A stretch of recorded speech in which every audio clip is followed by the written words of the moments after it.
the more that we're expecting basically instant responses. And Uber and other sources are obviously just continuing this because the only trend line I could find was to 2014.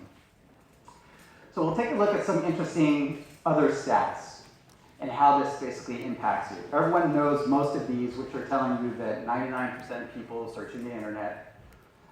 Someone here mentioned earlier, 58% of people actually found the home that they purchased on their mobile device. Now think about that. 58% found their own house using a mobile device. And if you think about us as a real estate community, what's our primary job, right? So 72% of people will use a mobile app or basically a mobile responsive website. 50% will visit homes, 49% will call basically a yard sign. But the number one activity out of all of this stuff, the very first thing that they will do is 65% of people are gonna set an appointment for a showing. It's the primary driver from an online inquiry is to basically view a home. So they're trying to accomplish a task. So here's a little visual in terms of what is happening when consumers are searching for real estate. Normally they're gonna start off an aspirational search, right? They're gonna basically be curious about the idea of purchasing. And that'll last 12 to 18 months, and you might get an inquiry that says, hey, what kind of countertops are in there? Something like that. They're just slowly convincing themselves of the idea of purchasing a home. Then, about 3 to 6 months, they're gonna do what we call research phase. They're gonna start calculating mortgage payments, finding out if they could qualify for the property, and they're gonna really start narrowing down the areas that they're looking at and the price ranges. And then finally, they're gonna drop into what we call transactional phase, the very, very bottom of the funnel. So this is gonna usually happen when they start booking for appointments to view properties in person. Not just asking questions, but physically getting in the car and meeting you. And our data shows that they're gonna look at an average of 10 homes, and they're gonna do that over 10 weeks, and they're gonna convert.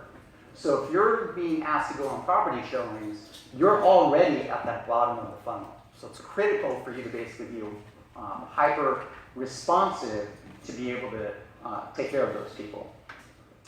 So what happens? What is this behavior?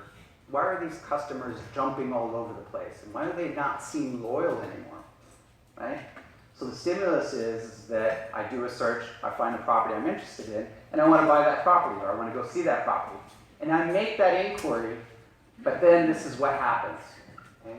This data is from Keller Williams, and what we find is that 45% of text messages sent to an agent, 55% are never ever returned, never responded to. Incredible. Phone calls, 29% of phone calls never ever return. And 49% of emails never return. So on the California Association of Realtors, they did a study, and what they found is, what's the number one reason why you're dissatisfied with your real estate agent? Number one reason, communication. Number two, didn't communicate the way I wanted to be communicated with. And number three, communicated ineffectively. And a lot of those tools of collaboration that we talked about revolves around basically this information. So this same KW study, we graphed it a little bit different. These are the average response times based on an inquiry. The people that did respond, it took them an average about 30 minutes to reply back to a text message. A phone call, an hour and 45 minutes, and an email, almost 6 hours. Now, how many of you here are waiting for an hour and 45 minutes for your lender to call you back, right? You got lender number one and lender number two, you instantly basically call lender number two.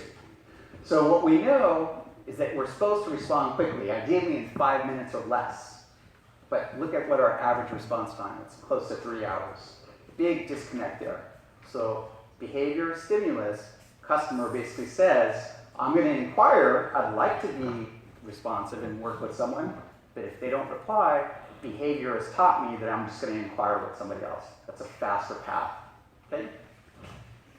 This data from the Zillow Premier agents is stunning. It blows you away. Anybody buying leads here from Zillow? Okay. You know what they cost locally. So this is an internal slide from them, and what they found is that 47% of leads that they sold to an agent, someone paid for, never responded to. 24% 1 attempt. 10%, 2 attempts. So the old standard of 80-20 rules kind of comes into play. You'll see that 12% have been contacted more than 5 times. So this is what allows people like Kenny to be ultra successful on Zillow Leads, because they don't give up, right? They're in that top 12% of the slides, and that's why their production shows it as well. So another California Association of Realtor study showed basically, or asked the same question a slightly different way. They said, what is acceptable time for you to get a call back? So we know that 50% or 49% expect an instant response, but they studied agents as well, and what they found is there's only about 18% of agents that are honest enough to say that they instantly respond to every lead. And thereafter, you see this dip. Now, that gap in between the two is the opportunity. This is why being responsive on leads is what's going to get you basically to convert leads. And so you see that very, very steep decline basically within an hour or two. So, California Association of Realtors again, behavior stimulus, what they found, this is how I pick my agent. And this is both buyers and sellers. First person to respond, you have a 10 or 12% chance of getting that transaction just by being the first person. If you seem to be the most responsive, you have 25 to 30%, almost equal to what it is with previously using an agent. Okay. And then most aggressive probably falls into being responsive as well. It's kind of a vague term, but you see that knowledge is very, very, very low. So last but not least, minutes matter.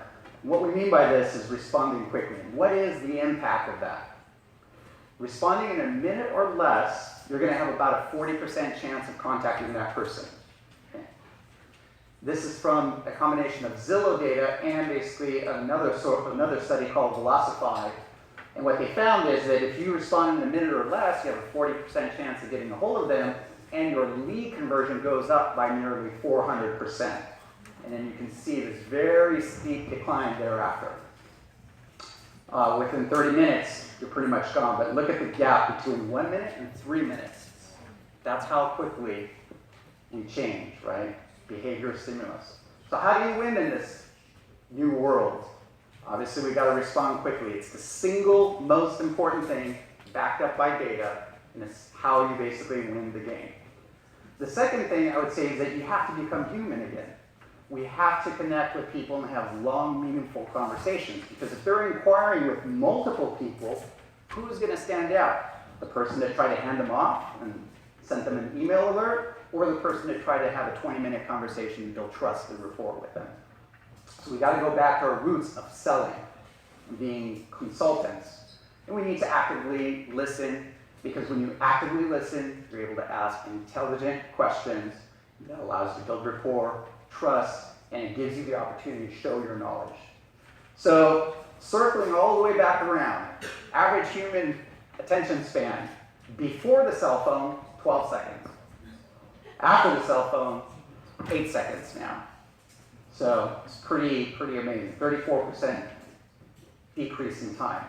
But the goldfish has a 9-second attention span, longer than humans now. So I just want to say thanks for giving me your 15 minutes, and thank you very much. And if you have any questions, you can contact me later.